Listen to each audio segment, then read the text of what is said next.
Welcome to Liberty Voice USA, the channel where truth still matters, facts still speak louder than politics, and where we refuse to let spin replace honesty. In an age where outrage is manufactured and integrity is optional, our mission is simple: cut through the noise and expose the moments that define the state of American democracy. Today we turn to one of those moments, a hearing that should have been routine, but instead revealed the deep cracks in political accountability. It happened when Congresswoman Jasmine Crockett faced Speaker Mike Johnson, and with one simple question, she stripped away the carefully rehearsed talking points to expose a truth that left the Speaker silent. It wasn't a shout. It wasn't a confrontation filled with fireworks. It was precision, a moment that demonstrated how powerful genuine inquiry can be when met with political evasion. Crockett's style has become something of a phenomenon in Congress, sharp, informed, and unafraid to challenge hypocrisy when she sees it. She doesn't rely on theatrics, she relies on clarity, and in this exchange, clarity was exactly what dismantled the facade. The topic at hand was government integrity, specifically how political leaders justify actions and words that seem to contradict the very values they claim to uphold. Mike Johnson, the newly elevated Speaker of the House, has tried to position himself as a man of faith, principle, and constitutional respect. But Crockett knew exactly where to press. She framed her question around consistency, the kind of moral and constitutional consistency that the public expects but rarely sees. Her tone was calm, her words were deliberate, and the question was simple. Mr. Speaker, how do you reconcile your public defense of law and order with your party's ongoing effort to undermine the results of an election? The silence that followed spoke louder than any filibuster ever could. Johnson tried to recover, leaning on familiar rhetoric about states' rights and election irregularities. But Crockett wasn't asking about speculation. She was asking about principle. And that's where so many in power stumble, when they're asked to explain not what they do, but why they do it.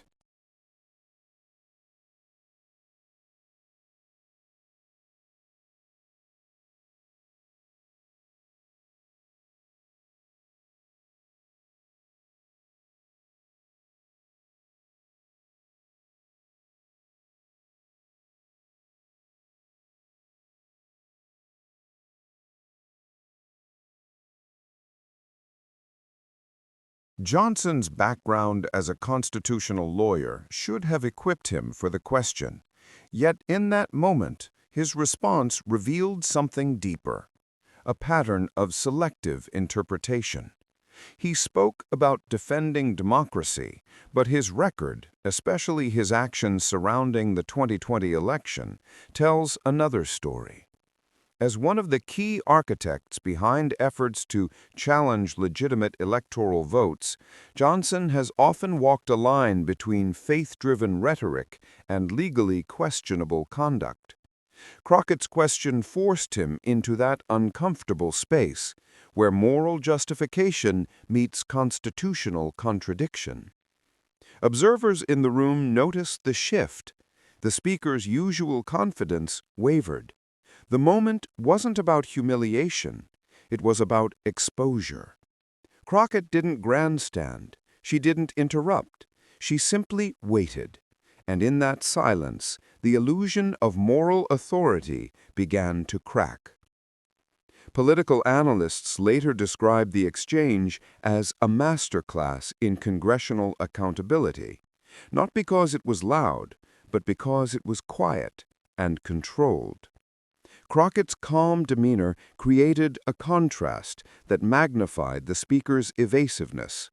It's a tactic rooted in legal discipline, the art of letting the question do the work. The broader significance of this moment reaches beyond a single hearing. It reflects a growing frustration among Americans, Democrats, Republicans, and independents alike, who are tired of watching leaders evade responsibility under the guise of party loyalty. The exchange reminded many viewers that truth doesn't need to shout, it only needs space to breathe. For months, Mike Johnson has walked a tightrope between two competing realities. On one side, a base still devoted to the narrative of a stolen election. On the other, a constitutional duty to protect the very system that disproves that claim. Crockett's question forced those two realities to collide, and when they did, the result was silence, because there was no credible bridge between them. That's what makes this moment more than just a viral clip. It's a mirror held up to the broader condition of American politics, where belief often outweighs evidence and loyalty outweighs logic.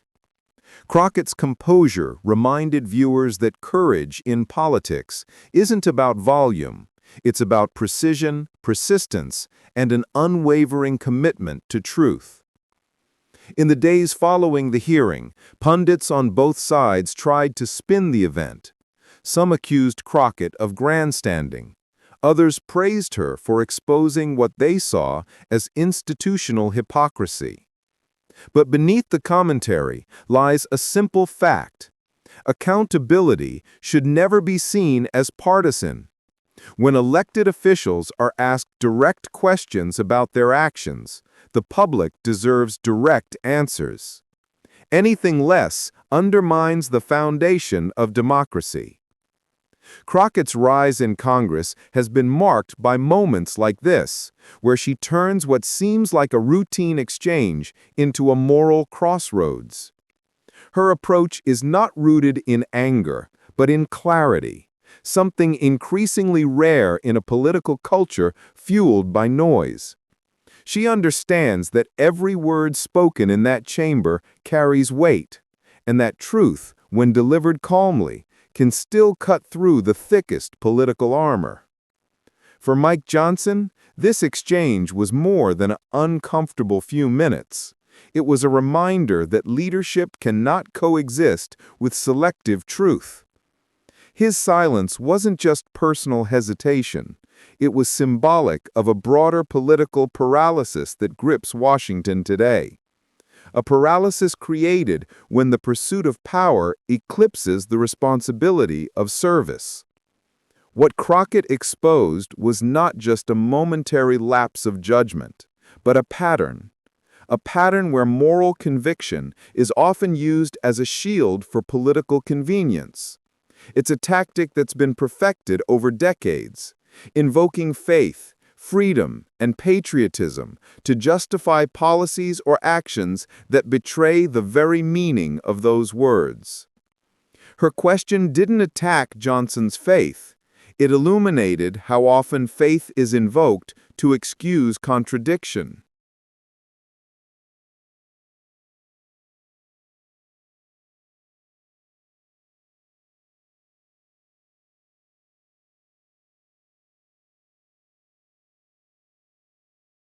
That's the power of a single, well-placed question in politics. It can pierce through rehearsed defenses, scripted talking points, and moral camouflage. It reminds those in power and those watching that accountability is not a partisan weapon, it's a democratic necessity. Even conservative commentators had to acknowledge the impact of the moment. One analyst on a major network admitted, "She asked the question most Americans have been waiting to hear." That's the point. It wasn't just Crockett's question. It was the question of a nation that has grown tired of watching leaders twist constitutional principles into partisan talking points. In the broader narrative of American politics, moments like this don't fade easily. They become reference points. Clips like these circulate not because they are entertaining, but because they are clarifying. They show, in real time, what truth looks like when it collides with evasion. And while the political world will move on, as it always does, the impression remains. Crockett's calm authority contrasted sharply with Johnson's unease, capturing the essence of what accountability should look like. It was less about confrontation and more about revelation, less about winning an argument and more about exposing a truth that can no longer be ignored. As this story continues to echo across media platforms, one thing becomes clear. The American public is hungry for authenticity. They are no longer satisfied with talking points, press releases, and partisan performances. They want to see real questions met with real answers. Crockett's moment didn't just challenge one politician. It challenged an entire culture of avoidance that has plagued Washington for too long. In the end, it wasn't just a question. It was a test of honesty, of courage, and of leadership. Mike Johnson failed that test, not because he didn't have an answer, but because he couldn't afford to tell the truth. And that's the tragedy of modern politics. When a truth becomes politically inconvenient, silence becomes the strategy. But silence, as history shows, is temporary. The truth always finds its voice, sometimes through a journalist, sometimes through a citizen, and sometimes through a congresswoman who refuses to let power hide behind faith and rhetoric. Jasmine Crockett reminded the country that democracy depends not on the comfort of leaders, but on the courage of those who question them. And that's the essence of this moment, a reminder that every democracy begins to die when questions go unanswered, but it begins to heal when someone has the courage to ask them anyway. Stay tuned, stay aware, and stay truthful. This is Liberty Voice USA, where facts speak louder than politics.